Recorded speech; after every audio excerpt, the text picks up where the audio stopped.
Hey friends, my name's Georgie. It is awesome to have you listening in to the Just Breathe podcast, where I'll be talking all things breathing to help empower you guys to use the power of your breath to harness your bodies and minds. In today's episode, we are quite literally gonna get our groove on. I am chatting to DJ and Ecstatic Journey creator, Richard Batts.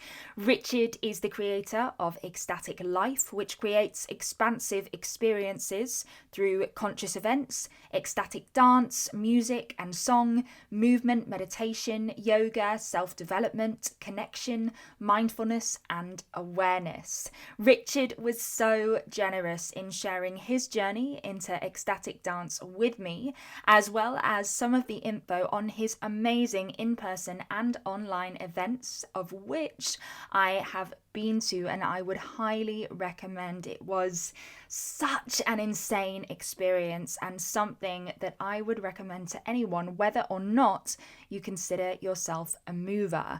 And this is something Richard and I got talking about the power of expression through movement, the power of unapologetically moving your body, and how it can actually connect you on a much deeper level than talking can to other human beings. If you haven't already, don't forget to like, share and subscribe to the Just Breathe podcast. Let's keep on building that strong breathing community. Let's keep inspiring people. Let's keep connecting people through the power of the breath. All right, let's dive right in to today's powerful conversation. I really hope you get that urge to get moving and grooving as soon as you have finished listening to it. This is episode 27 of Just Breathe with Richard Batts.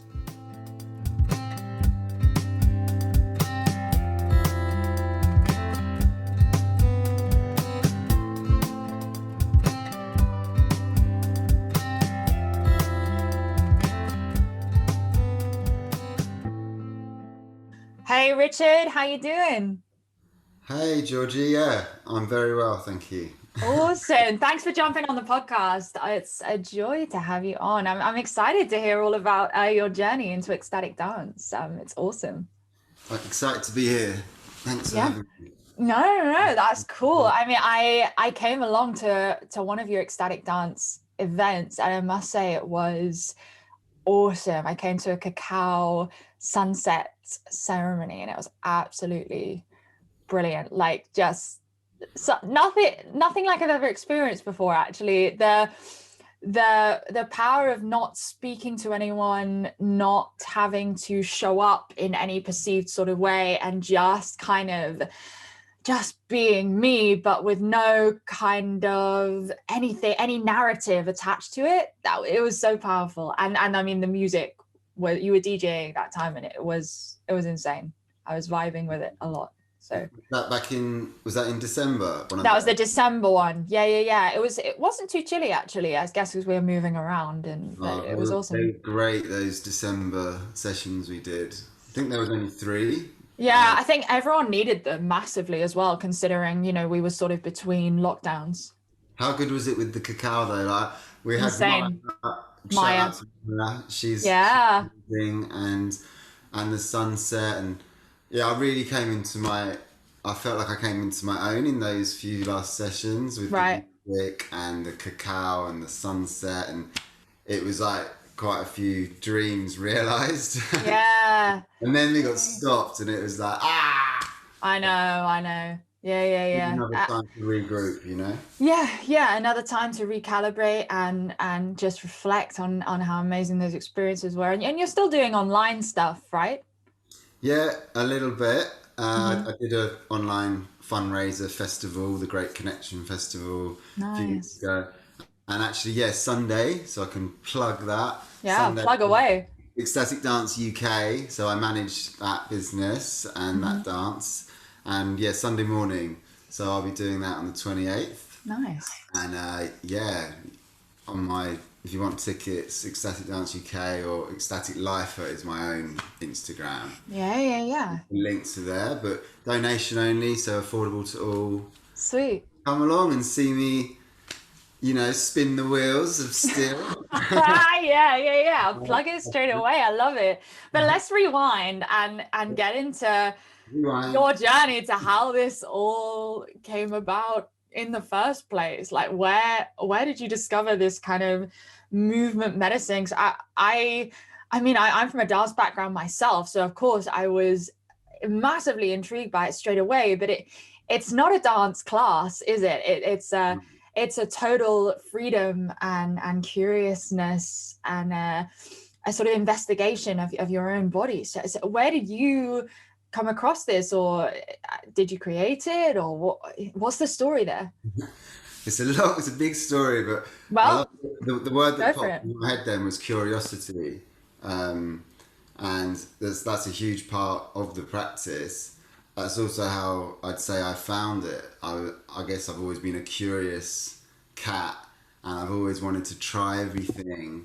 And Yeah, I come from quite I don't know, not a hippie background anyway, like growing up in Brighton, nice. but hugely into the music scene, clubbing, gigs, festivals, like really stole my heart like throughout my teen and 20s years. Um, but basically, I guess like many people do, I grew tired of the drinking and drug culture that goes Right. with the kind of raving, which don't get me wrong, I still, I love that scene and I still love a lot of what it is about. Yeah. And a lot of the same benefits can be found. But you add the conscious element and it's like next level things Yeah. I'm doing. Trying to think of a way to frame. I got into, which is quite cliche, but I found like yoga. I was always into my health and fitness, Yeah. and again I was curious. Oh, yoga! I'll try it. Yeah. Only in my probably late 20s, Yeah. and thought it was a good way of staying supple and flexible. But then after a bit of a crisis, I think I had a breakup. Well, I know I did. I think. Yeah, maybe like 4 years ago, Yeah. and then or 3.5 years ago. And then I carried on going to the yoga, but it's something different. Really, I connected with. Yeah. And I think I realised, well, yeah, the meditative side was the real beauty of it. That led on to then trying my first ecstatic dance, which was actually a full weekend. So I've never done anything like it. I've never done five Wicked. rhythms. I've never done any conscious dance. Um, and yeah, a girl who I'd sort of started seeing at the time invited me. She was a dancer, but she'd never heard of this practice either. So, I've seen this on the internet. I'm gonna go and try it. Yeah. And I kind of first of all saw the video and thought that looks pretty kind of kooky and weird. But then I decided curiosity and maybe I was trying to impress a little bit as well. And, Right. okay, can I come? So my first immersion was literally deep dive, like 3 whole days of dance and tantric stuff and like Nice. group therapy. I've never done anything like that. Right. And it was from there, like, and the story goes on, but travelled in Thailand. I really met some people, and that created some opportunities to then do events here, Right. which was live stuff with the Kulan project. Yeah. So I was really lucky that was like my break, and they were like a well-known, amazing ensemble, and I kind of produced their event, and they were sell-out events and really good, and that got me down the path to where I am now, really. Yeah. Yeah, Amazing. that's a So short answer. yeah, where did the DJing come in? Were you always sort of DJing or into mixing music, or did that come as a result of ecstatic dance? That that's that's always been something I've wanted to do. Right. I bought some decks like Right. 4 years ago, and literally I think spent like I tried for a few hours and then I just kind of gave up, and because I had no real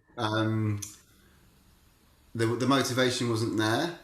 But then when I got into the ecstatic dance, I think I then realised there's actually an avenue for me to learn and do this and give it, out to the world, rather than before. I kind of knew that it was this fantasy about being like a big DJ for all these clubs I used to love going to, and I kind of knew that's probably not going to happen now. Like I'd missed the boat, if you like, or it wasn't even that feeling anymore. Yeah. So yeah, I kind of decided after going to I went to Ecstatic Dance Festival in Goa. Oh, And wicked.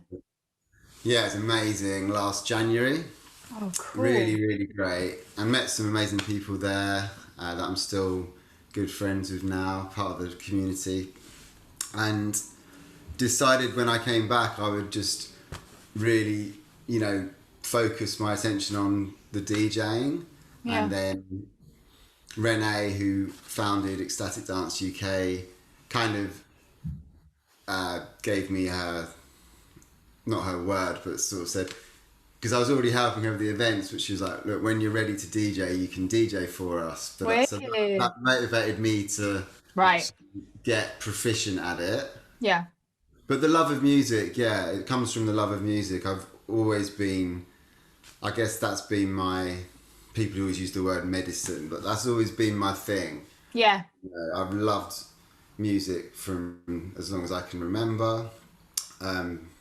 I thank my dad a lot for that. He's a musician, and there was always music playing in the house. And nice. Yeah, that's always been my passion, and I feel like I've always had a decent taste in music, so it makes sense to play it out. Yeah. Yeah.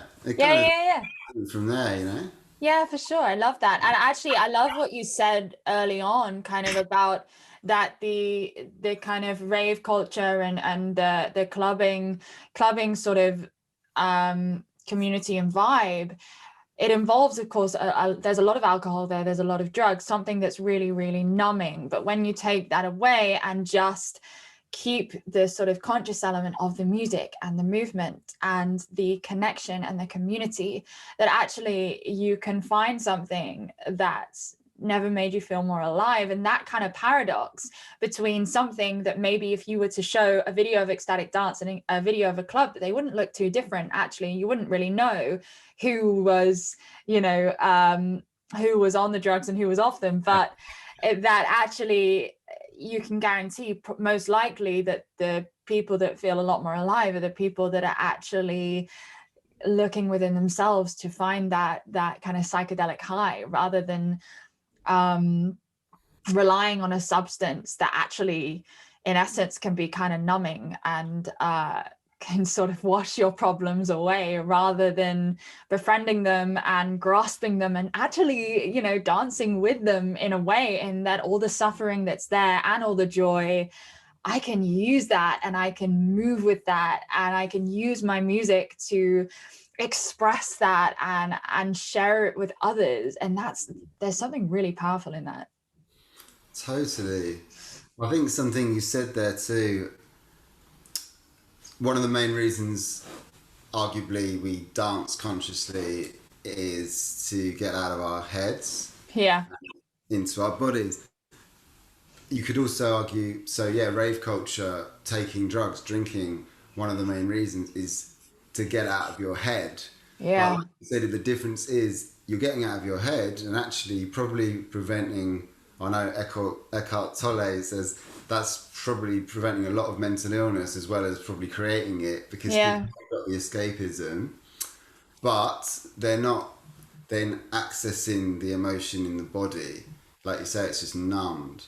Whereas if you can do it consciously, all the benefits that you have in a club or a rave, which is all about interpersonal synchrony, like bonding with the group community, that's like what we're here for. Like, it's absolute a need. Human need, 100%. Human need. And if you're conscious, so you're not intoxicated, and you can get out of the head through movement and music and dance into the body, and then feel that emotion, then you can actually heal it. Yeah. So yeah, that's kind of The crux of it. I mean, it definitely helps 100% that there's a load of people dancing around you as well. And I think it's a massive thing, especially in the yoga culture we have today, for sure, which is, there's a lot of Instagram yoga out there. You know, there's a lot of yoga that looks very beautiful, and, you know, where if you can't do a handstand, you're not a yogi, which of course is not true at all. And it's the same in terms of ecstatic dance, that I love the fact that it can look as awkward as you like, and, you know, you don't have to look beautiful or attractive or sort of aesthetically pleasing in any way, which, coming from a dance background where that was what you were trained to the last detail, that was incredibly freeing for me, and actually made me hilariously a much better dancer in the process. Because when you actually can just allow your body to flow, then you let go of the control to decide what is beautiful and what is not, which is very much something that I really hope our generation is on the way to learning. That, you know, just because we are socially conditioned to believe that this is it and this is not, this is beautiful and this is ugly and this is good and this is bad, it's that curiousness again, isn't it, of yeah. of If you have acceptance. curiosity, then, like you say, that's I read about this, I learned about this on a training. Once you're open to curiosity, you're then going to be open and more receptive to learning and growth.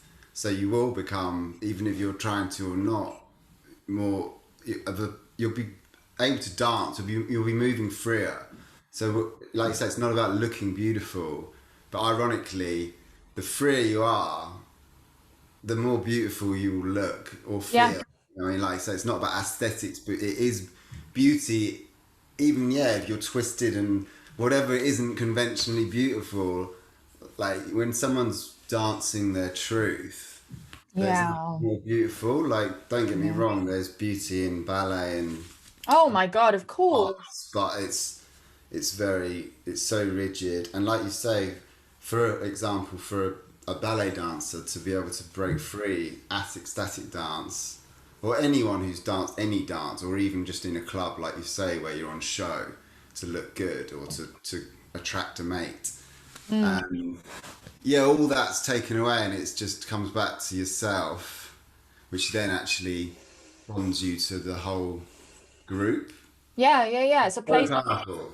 Yeah, So it's a place of non-judgment. It's a place of non-judgment, and it's a place of awareness. And even like I said before, it really felt like an investigation of my own body. And I'm sure, I mean, I've only done ecstatic dance once, so I can't imagine the investigation that you've gone on with your own body, having explored it for years. You know, how have you found that your connection inside and out to yourself has massively deepened through this?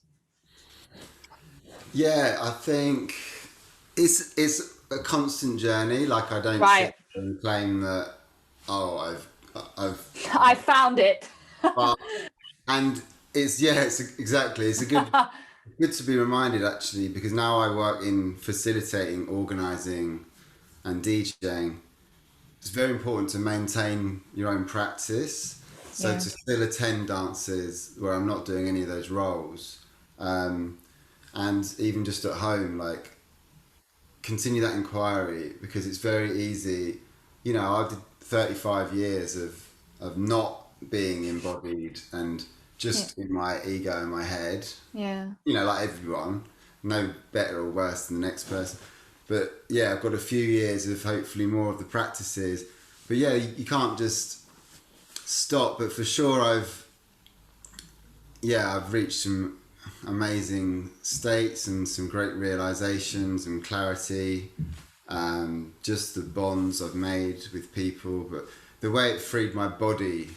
So it was quite a gradual process, and I probably didn't even realize, but I think someone who danced with me and then danced a year later, and she said, wow, you've really freed your body. It's like, yes, my spine was so much more loose, and then eventually the neck, and it comes and goes. Like sometimes I tried to dance yesterday and I was so awkward. Sometimes, yeah, once you let go, and yeah, I think it's just each time it's coming back home, you're like, this is Yeah. a natural thing. It's now become just like, this is what we do. This is what we've always done. This is what my body wants to do. Yeah.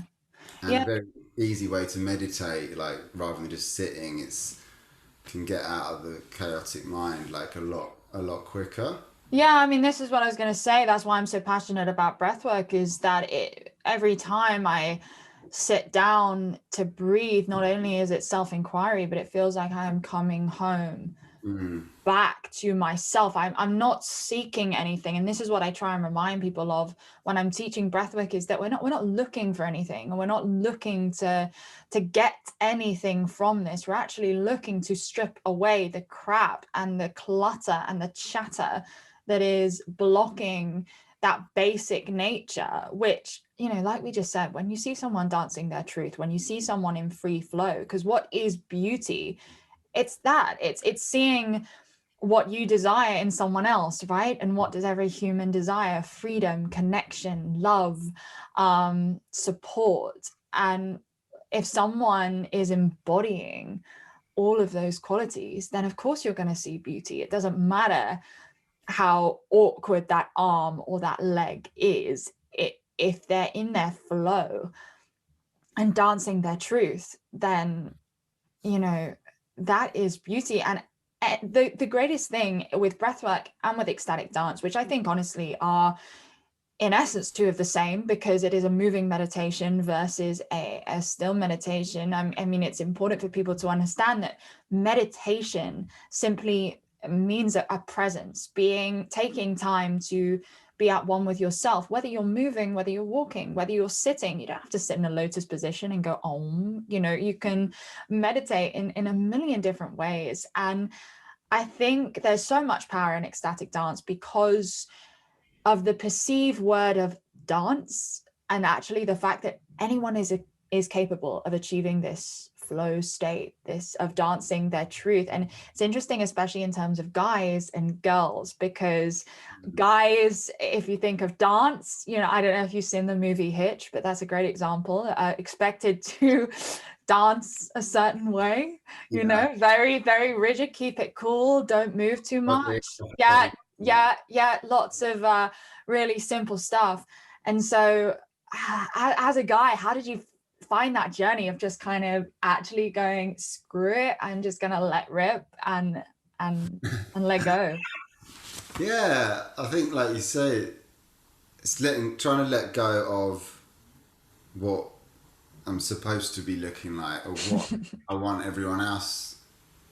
To see me as, yeah. Like, exactly like you said. Oh, do I look really manly doing this dance? Yeah, or do I look girly because I'm Yeah, dancing? And yeah. And it's kind of been like, it doesn't really matter. No, and no, really at the ecstatic dances, no one else, relatively speaking, is watching, judging, or no one cares. And well, they're too busy caring about themselves, right? Usually. yeah, that's life generally, isn't it? Yeah. But yeah, I think embracing all sides, like the feminine, masculine, or try not to label it even, just Yeah. dancing what feels. And sometimes I feel really like I love the archetype sort of work, and Yeah, sometimes yeah, yeah. the warrior, which feels very masculine, of course, and then other times, yeah, like the lover, or yeah, very much more just in nature and More lunar, more feminine feminine, more spirit. soft. Yeah, Yeah. yeah, and yeah, I think it's just freedom, and I think the word again that popped up is acceptance as well. It's like Yeah. you're accepting what's there within you. You're moving as that feels, and the feeling of acceptance at the dance and amongst the community. I think that's one of the strongest pulls for people. It's Yeah. a feeling of acceptance, yeah, belonging, where no doubt all experienced that feeling of not belonging in our lives. Massively. So go somewhere like that, everyone fits in. Yeah. Like, I was thinking about earlier, what do I want to tell the world about it? And it appeals to like, I'm into like the Burning Man scene in that community and like that, and it can appeal to all that because it kind of sinks in with all those principles. And then whether you came from like full on clubbing, raving, party culture, Ibiza scene, or ballet, or whether Or even like a rigid businessman, right? That's never moved his body in his life. I mean, what an incredible experience, even just to stand and witness a bunch of humans in a space just moving their truth. I mean, it's infectious. You can't not move, right? Yeah. Well, funny you said it because my background, which I didn't touch on, I wasn't rigid businessman, but corporate construction manager. No way! Not far off. I'd never guess. Yeah, I worked for a huge corporate contractor called Multiplex. My last project was one of the construction managers building Goldman Sachs new headquarters near St Paul's. We're talking like mega corporate construction. Man. Be further from Ecstatic Life. Yeah. Like full macho. Yeah. Yeah. Money. That's one of the things that eventually that was the end. I knew it was a long time coming, but that was the straw that broke the camel's back. And I'm super grateful for the whole career. Yeah. And I was looked after, and nothing, bad to say on that regards, but it wasn't me. No. But yeah, coming from that, and actually I was still working as a construction manager when I went straight to that weekend of dance. Right. And from the site to there, and it was like hard hat and tie and clipboard to a bunch of hippies dancing around Osha Leela in Dorset. Yeah. But you know what? I realised, I can vibe with these people. I can vibe, and actually, again, I came home to myself at times, and like I said, it wasn't about the other people in the room, which I didn't, on the surface, particularly fit in with. But the dance allowed me to fit in with everybody. Yeah. Yeah, it's such a universal language. And this is the thing. I love the accessibility of it, but the connection it brings as well. And just that message to not take life so damn seriously, you know what I mean? Like, so especially in England, so I mean many parts of the Western world, a lot of people are walking around with their own set of rules, with their own set of criteria of even what it means to be a grown-up, let alone a successful one, and when you really step back and think about it, it's exhausting. And to actually, again, curiousness of a child, right? I always say, I don't think I'll ever grow up, ever. It sounds awful. Sounds like a disaster. I'll do grown-up things, but I don't think I'll actually grow up, because why would I want to ever lose that playfulness and spontaneity? It's limiting and it cuts you off. And how was that created? By a set of beliefs that we were told. It's a story and a narrative, right? Totally. No, I think it came up a couple of days ago because I posted about a man without a purpose is not a man, he's a boy. And he responded and said, why are you kind of inferring that it's worse to be a boy? And I was like, no, it wasn't about that, because I said, be a man and maintain like childlike eyes and playfulness and a lightness, and but it doesn't mean not to have purpose. And even that's my choice, that's part of a masculine desire. It's not for everyone, but I choose to live life with purpose. I think it's so important. And what I say is, what I mean when I'm talking about having that playfulness of a child is holding all of your experiences and your wisdom, but not allowing that to limit you, not allowing that sense of, okay, that's it, I've done it, these are the parameters for my life, and then I'm just gonna copy and paste, eat, sleep, repeat. I'm not really about that eat, sleep, repeat. What about if each day was actually a new day, and there's so much to learn and explore and see, right? And just maintaining a sense of humor. And Yeah. yeah, I've definitely been guilty of taking myself too seriously. Oh, me too. And yeah, 100%. life, I mean, yeah, just look at the last year. We live in a ridiculous world, a ridiculous situation. Everything is mad, and just laugh at all of it and yourself, and just enjoy it because yeah, you're here once doing it, and yeah, like for sure. But a part of, yeah, like going back to that, a part of my purpose would include within it maintaining those childlike qualities. Yeah. And teaching the rest of the world how freeing movement, which I think definitely goes under the category of not taking yourself too seriously, can be. Yeah. I mean, if you think about some of the most horrific situations and there have been some horrific situations throughout our history massively, Yeah. people never stop dancing, ever.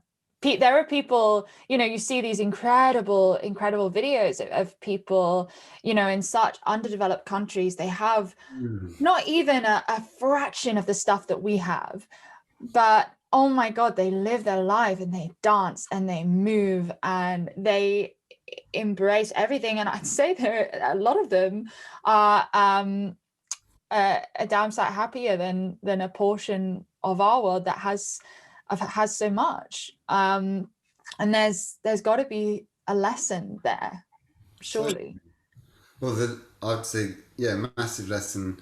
Strip away all the distractions. So, yeah, a plus from being in a disaster situation or a third world. Okay, yeah, there's a lot of struggle and everything else, but if they haven't got the computers, TVs, smartphones, all they have is the community, and then yeah, they come back to themselves, they come back to the dance, and there you go. It's like so ironic, the new rich. It's kind of material things. More and more people are realizing Yeah. there is no real joy in No, it's a quick high, right? like, It's yeah. a quick fix to an underlying problem, or even a distraction. And I even think back to that amazing piece of history in, I think it was World War II. It may have been World War One, but it was World War II, where both sides came together and played a game of football. And I don't see it that different from something like ecstatic dance, where whoever you are coming together and connecting, moving, without the need to say anything, without the need to prove anything to anyone or be anything, just being in that moment together and moving. And I think there's just so much power in it. And yeah, I think it's a universal medicine for sure. Oh, totally. It's so powerful. You can go kind of quite deep into it and spiritual, but like the whole once you've dropped out of the head, this is kind of like something to aim for me, anyways. Yeah, unattachment from ego and this self, but yeah, if you can drop out of that, like you can in dance, even just for a moment, then yeah, you you're no longer having enemies. I know, say one of my teachers again, she had a story of a judge and someone they actually locked away 10 years before, or 20 years. They both ended up at the same dance, and she said they ended up in a kind of dance together, and Wow. afterwards there was no talking, but the one that was locked away just kind of waved, and she said it just felt like healing had happened. They'd kind of just no words needed, but it was like past is past, and there is only now, and there is only the dance, and Well, yeah, I mean, so powerful. it's so, I mean, you think of the word emotion, it's energy in motion, right? Is that everything passes through you. Everything is meant to move. We as humans are not meant to be rigid and stagnant, which is why there's so much power in the breath, because it's constantly flowing and moving. No two breaths are exactly the same. It moves with each moment, and it's almost like a mirror to your experience. Just like the way you move, if you watch someone move, then maybe you'll see a glimmer of their pain or their frustration or their anger, but they're moving. And so it becomes healing rather than suffering. It becomes there's an opportunity in the suffering to grow. And the fact that you're giving that to the world, I think, is astronomical. Yeah, well, I'm part of a beautiful community giving it, and it's so great. There's something you touched on there, yeah, attunement. Like we say, so if you attune to the dancer with you, or the dancers in the room, you're then going even beyond empathy. And like you hit the nail on the head perfectly there. You're understanding deep parts beyond the intellectual mind. You're not even having to think like, oh, they're moving like that because they obviously have some trauma. No, it's just like it's body awareness, and you're learning the language of each other's bodies, and yeah, really, like, again, to go deeper than that, of their soul. You're really feeling them. You're not like intellectualizing anything, and that unity that's created is so powerful. I think it's a conversation between people when people dance together that's so much more powerful than words. And I'm sure I can't remember the numbers, but I'm sure you've heard that phrase of the percentage where it's like, I don't know, 10% words or 9%, and Yeah. then Yeah. it's like something like 70-80% is body language of what we're actually communicating. And so it goes to show that actually the deepest soul to soul conversation you can have is by piping down and just actually moving. And I don't think your body can lie, to be honest. We're capable of lying with words, and in life, I suppose, we try and put on a persona with our body language of what we want the world to see. But when you're really lost in that flow of movement, I don't think your body can lie. Exactly.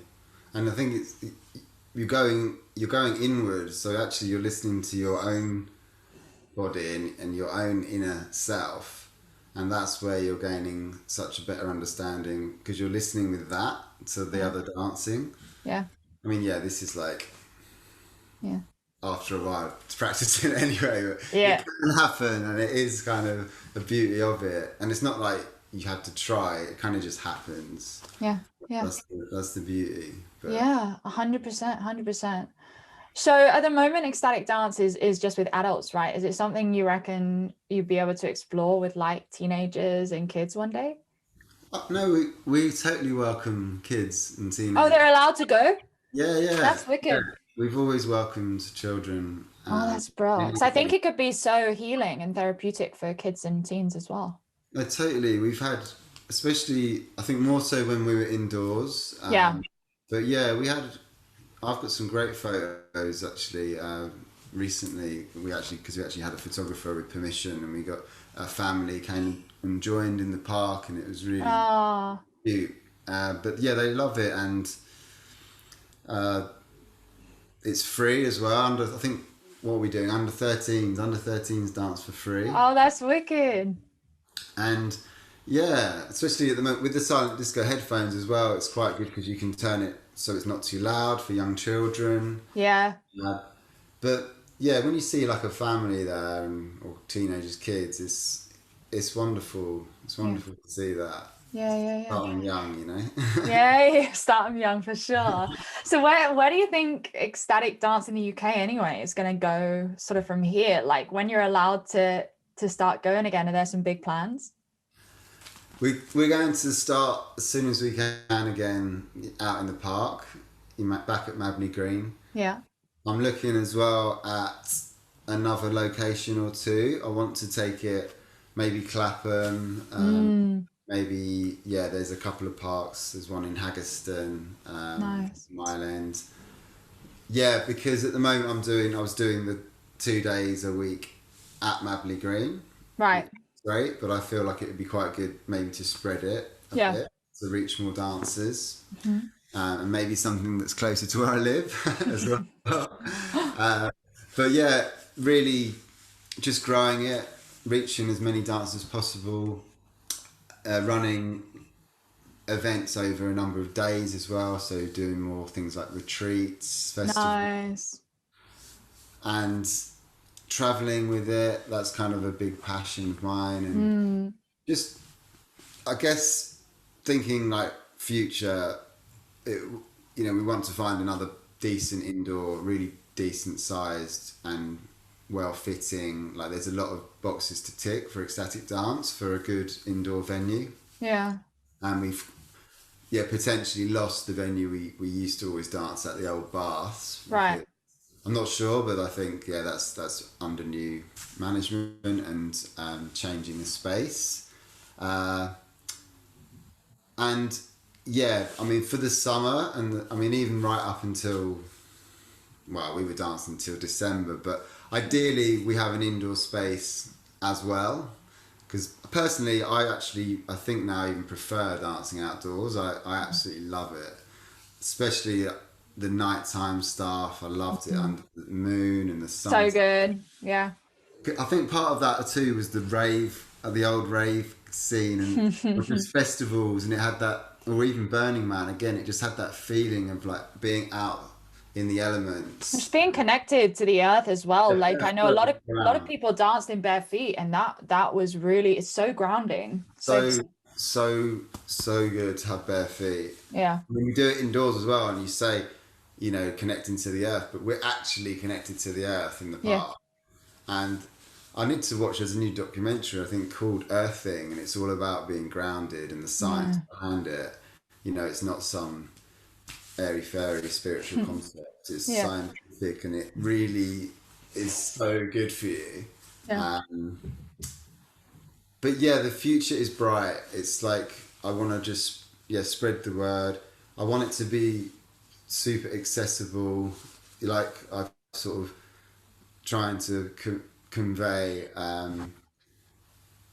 There's no denying that there's a spiritual element to it, connecting to deep parts of yourself, but we don't want that to put people off who don't consider themselves to be in any way that way inclined. Yeah.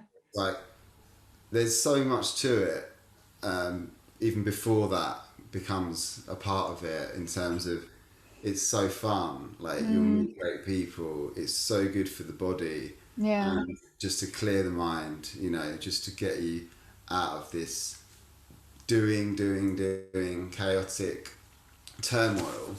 Agreed. So yeah, and even just like my old communities, like I say, the people that were at the club and at the rave and at the festivals and down the pub every other night, like come and experience all the benefits of that scene without the hangover and do yourself some good. Yeah, 100%. Cool. Well, plug it one more time. Where can people find Ecstatic Dance and get excited and get ready for all these amazing events? Thank you. Yeah, so great if you can follow my accounts. So Instagram is Ecstatic Lifer. Yeah. With an R on the end, and Ecstatic Dance UK is a big dance organisation I'm running now. Yeah. Renee LaCrue started, and I'm still working with her. Also on Facebook, either of those two names, Ecstatic Dance UK or Ecstatic Life. Yeah. Yeah, please come and say hi, follow, and this Sunday is an online chance to get a flavour of it. Yeah, that's a great opportunity actually to sort of dip your toe in before you dive right into the full rave. It's super, we say that is, it's so safe for those that maybe are a bit resistant. Do it from the comfort of your own home. Yeah. Not denying that it's not the full experience as you get when you go to a big venue or outdoor dance. However, there are pros, like you can go more inwards, there's potentially less distractions as long as you set your space up properly. Yeah. You don't have to go anywhere, it's cheap. You still get the music, you still do, if you drop in and remove the distractions, you still drop into your body and connect. Yeah, and you can connect deeply with the other dancers too if you kind of open to it, you know, like. So yeah, again, the links for all that are on the bios of those Sweet. Instagrams. Sweet. Yeah. Well, thank you for coming on and sharing your story so generously and sort of, just communicating a message that's so powerful that I think we need to keep on getting out into the world, is just that power of pausing and moving and just, moving your truth. Oh, thanks so much for having me. It's been amazing. I actually I have a quote for you which Please. really resonated that I found this morning, all about movement. It's a guy called Aldous Huxley, and it's consciousness is only possible through change. Mm-hmm. Change is only possible through movement. Wow. I thought that was really apt. That is really apt. Yeah, I love that. Thank you. What an amazing note to finish on. Um, yeah, change is only possible through movement. Or movement is only possible through change. Which way around? Consciousness is only possible through change. Change is only possible through Through movement. movement. And that counts for so movement of the mind, movement of the body. Oh, something to get everyone thinking. Love it. Yeah. And stillness, I've always said as well, the thing about dance is you're achieving stillness through movement. Yeah. That's like stillness of the chaos. Yeah. Find quietness. Yeah, you can. Sometimes the faster and the crazier I'm moving, the closer I am to stillness, to quietness. Yeah. Because there's no space for all the thought and your body's the shaking and you're almost shaking away all that noise. All the clutter, all the noise. Yeah, 100%. Well, I gotta say, I can't recommend it enough. Get yourself to ecstatic dance, 100%. Get moving and get connecting with what is an awesome community of people, 100%. Yeah, thank you. Thanks so much for having me on, and hope to see you online or at a dance soon. Oh, 100%. I'll be there.